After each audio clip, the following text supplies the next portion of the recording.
We already looked at quarterback Joey Shatley, but the New Orleans Saints made other draft selections and made other moves. They were forced to trade Brandin Cooks after he refused to re-sign with the team and said that he was done playing in New Orleans. That left a gaping hole at wide receiver, which was filled in part by Jaron Brown, in part by Adam Humphries. But the Saints went after, in the draft, wide receiver out of UAB, Kent Clemens.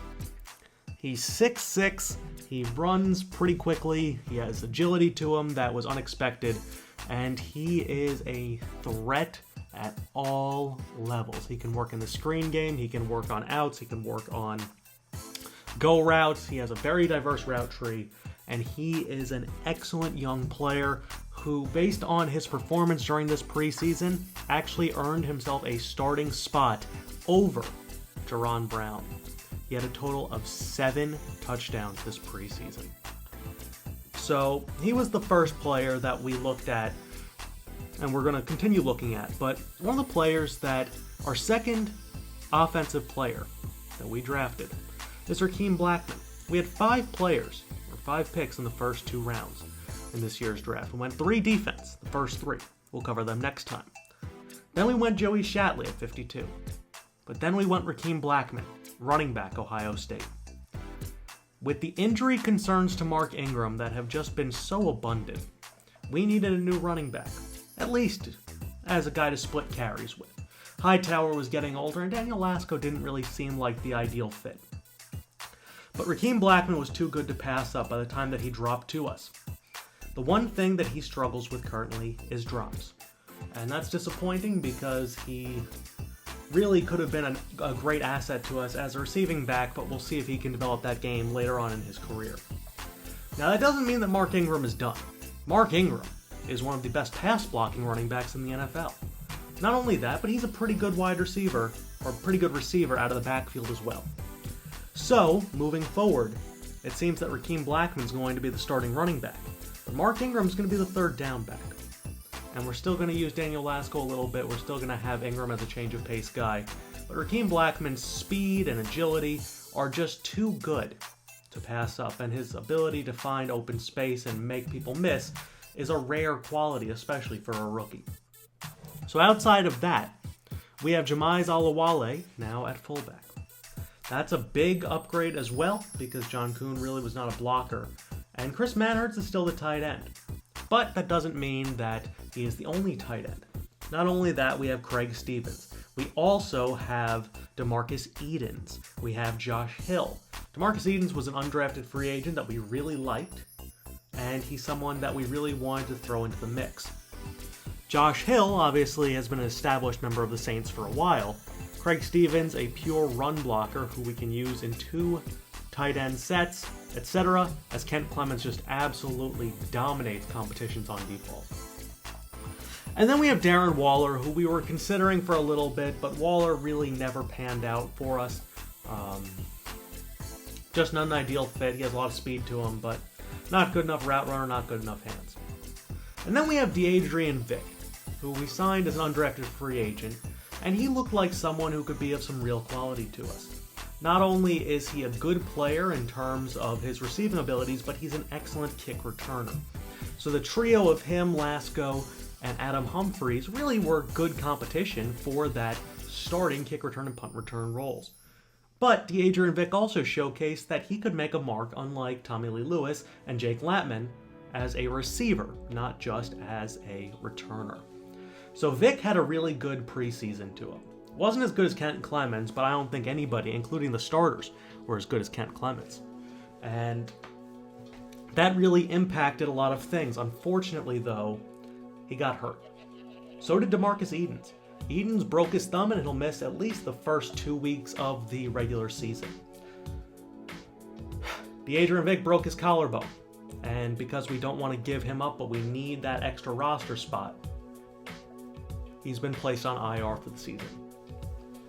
Garrett Grayson also tore something in his shoulder during the preseason, and that meant that we are going to place him on IR as well, which means that his season is done, but that means that we don't need to make a decision on him just yet.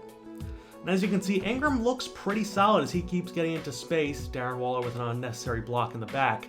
But Ingram has looked pretty good, knowing that his job is on the line.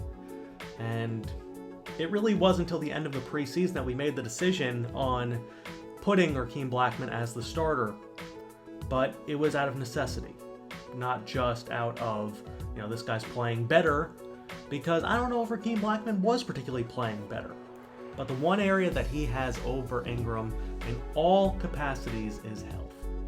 And Mark Ingram, no matter how good you are, if you can't stay on the field, you're not of use to the team. It's just an unfortunate fact of life as Kent Clemens continues to destroy everybody and anything in his path. Now we go on to the offensive line.